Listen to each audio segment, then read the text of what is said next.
Bueno, buenas noches a todos. Hola. Mi nombre es Alex Pereira y trabajo aquí en vivo. Y muchos me conoceréis por ser un poco pachacho, quizás. Y payaso. Y la verdad no es algo que me disguste del todo, pero se supone que ahora vamos a estar con la parte seria, así que voy a calmarme un poco y no voy a intentar no hacer muchos chistes, ¿vale? Bueno, supongo que recordaréis la mayoría de los que habéis estado aquí por lo menos, los que no, pues es más difícil que os recordéis, que estamos teniendo una serie de charlas llamada ¡Qué vergüenza! Muy bonita la foto ahí. Muriel sale muy guapo. Bueno, en estas charlas estamos profundizando un poco más acerca de la historia del rey David, que fue un monarca que gobernó en Israel 1000 años antes del nacimiento de Cristo. Bueno, concretamente estamos profundizando, bueno, eso fue lo que busqué en internet porque me hizo un poco de gracia. Como el rey David contado para niños. Entonces estamos profundizando un poco más en la parte de la historia en la que está David con Betsabé, porque el resto es más largo y no vamos a profundizar en todo eso.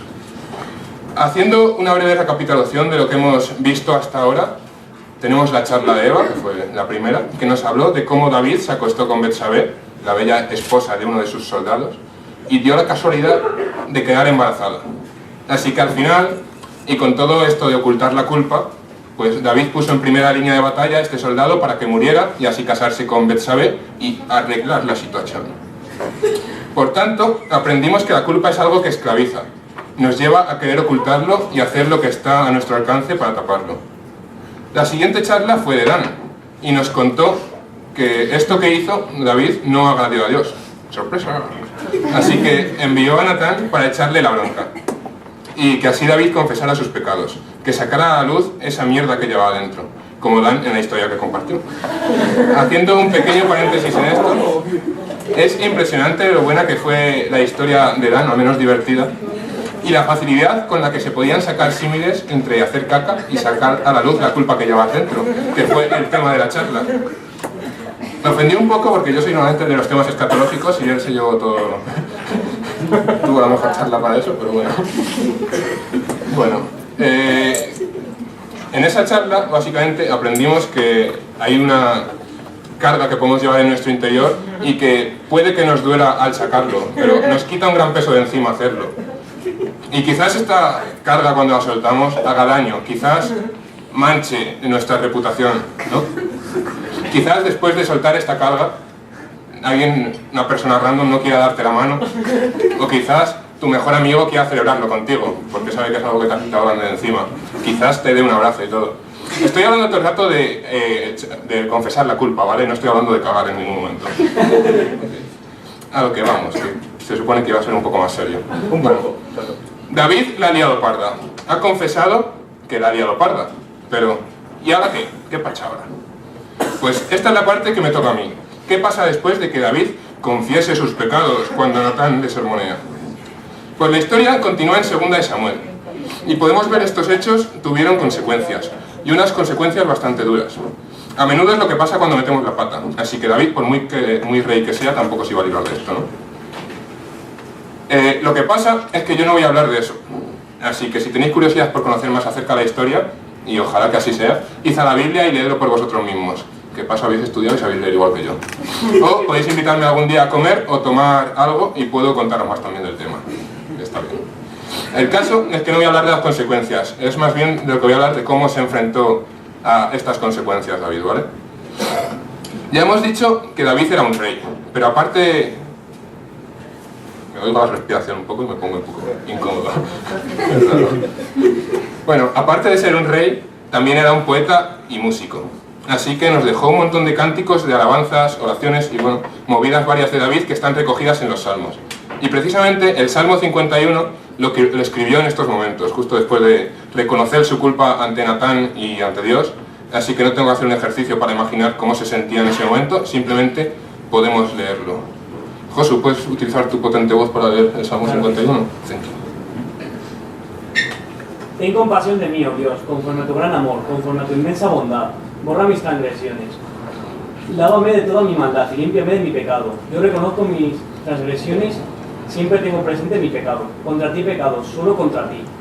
Y he hecho lo que es malo ante tus ojos. Por eso Tu sentencia es justa y tu juicio irreprochable. Yo sé que soy malo de nacimiento, pecador me concibió mi madre. Yo sé que tú amas la verdad de lo íntimo, en lo secreto me has enseñado sabiduría. Purifícame con hisopo y quedaré limpio. Lávame y quedaré más blanco que la nieve. Anúnciame gozo y alegría. Infunde gozo en estos huesos que has quebrantado. Aparta tu rostro de mis pecados y borras toda mi maldad. Crea en mí, oh Dios, un corazón limpio y renueva la firmeza de mi espíritu. No me alejes de tu presencia, ni me quites tu santo espíritu. Devuélveme la alegría de tu salvación. Que un espíritu obediente me sostenga. Así enseñaré a los transgresores tus caminos, y los pecadores se volverán a ti. Dios mío, Dios de salvación, líbrame de derramar sangre y mi lengua alabará tu justicia. Abre, Señor, mis labios, y mi boca proclamará tu alabanza. No te deleites en los sacrificios, ni te complacen los holocaustos. De lo contrario, te los ofrecería. El sacrificio que te agrada es un espíritu quebrantado. Tú, oh Dios, no desprecies al corazón quebrantado y arrepentido. En tu buena voluntad haz que prospere en Sion. Levanta los muros de Jerusalén. Entonces te agrandarán los sacrificios de justicia, los holocaustos de todo quemado y sobre el altar se ofrecerán becerros. Bien, gracias.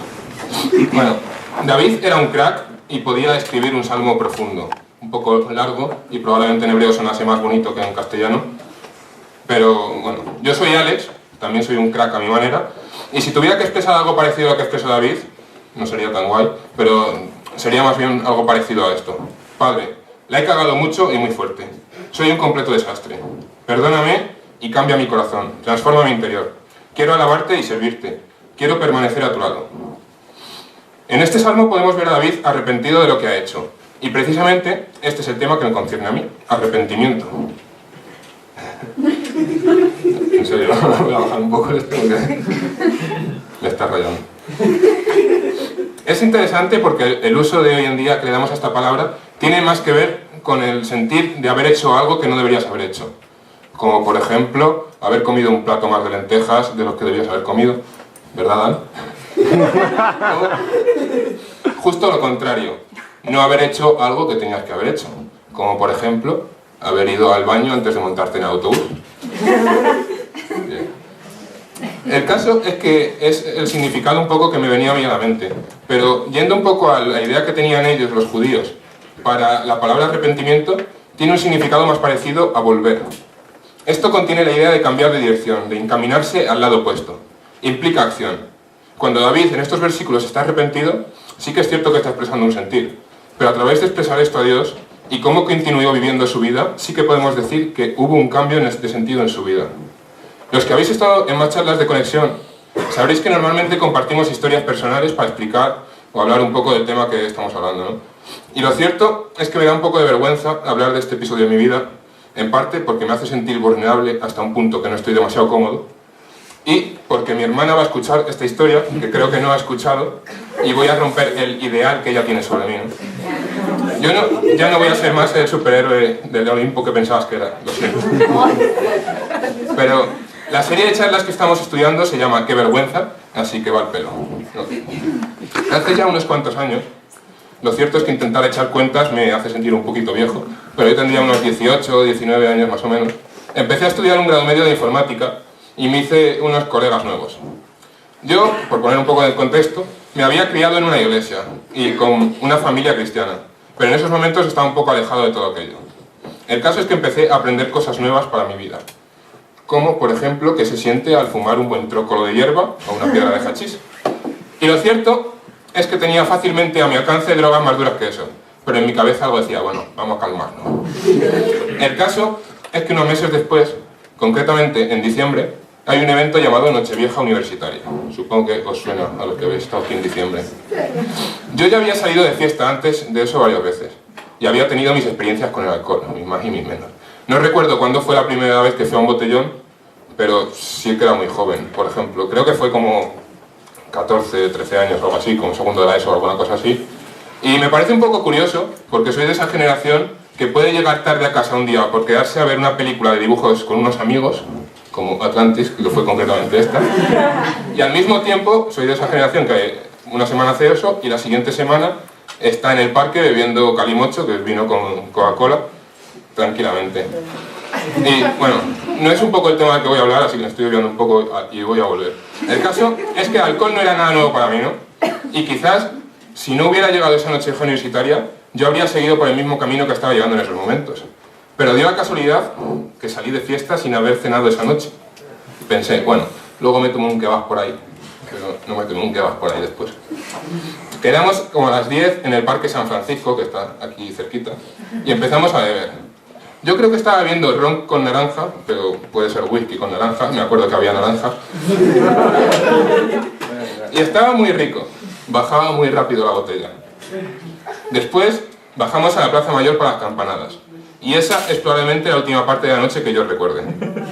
Me desperté en la cama de mi casa al día siguiente, con un algodón aquí en la muñeca, por donde supongo que me habían puesto una vía intravenosa. Me dolía la cabeza, el cuerpo entero en realidad, y me sentía avergonzado.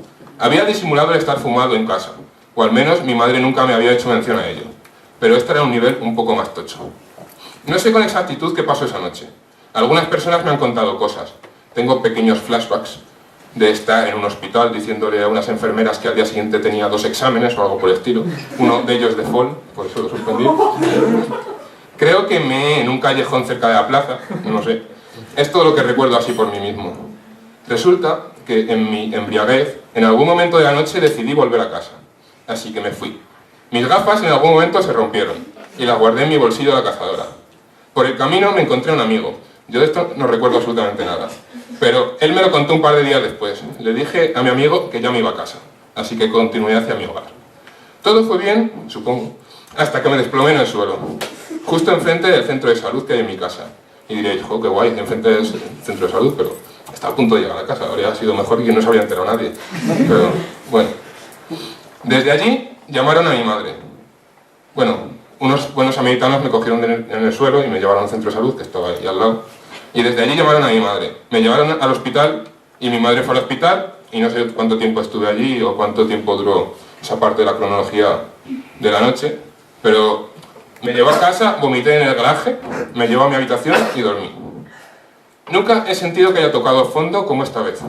Si hubiera leído el Salmo en aquel momento, probablemente me sentiría identificado con David. Ten compasión de mí, oh Dios, conforme a tu gran amor, conforme a tu inmensa bondad. Borra mis transgresiones, lava de toda mi maldad y límpiame de mi pecado. Yo reconozco mis transgresiones, siempre tengo presente mi pecado. Contra ti he pecado, solo contra ti, y he hecho lo que es malo ante tus ojos. Por eso, tu sentencia es justa, y tu juicio irreprochable. Yo sé que soy malo de nacimiento, pecador me concibió mi madre. Lo cierto es que estuve durante los siguientes meses de mi vida perdido. Me sentía destrozado pero no hablé con Dios. Estaba avergonzado incluso por aquello. Por algún motivo, en este momento de mi vida, pasé por en vivo. Creo honestamente que Dios utilizó a las personas que conocí y con las que hablé desde que llegué en vivo para ayudarme en mi proceso de arrepentimiento. Yo ya había sentido que lo que había hecho no era bueno, que la dirección a la que me encaminaba era la destrucción que he visto en tantos personajes de novela y cine, ese típico rol autodestructivo que por algún motivo me resulta atractivo. Quizás porque en algún momento me siento reflejado con alguien que lo ha pasado mal, que cree que te tiene lo que se merece y no puede salir de ese círculo vicioso. Supongo que estos personajes tienen tanto éxito porque no soy el único que se siente así. Lo cierto es que es algo natural este sentimiento, pero no por ello debemos quedarnos en esto. No es sano.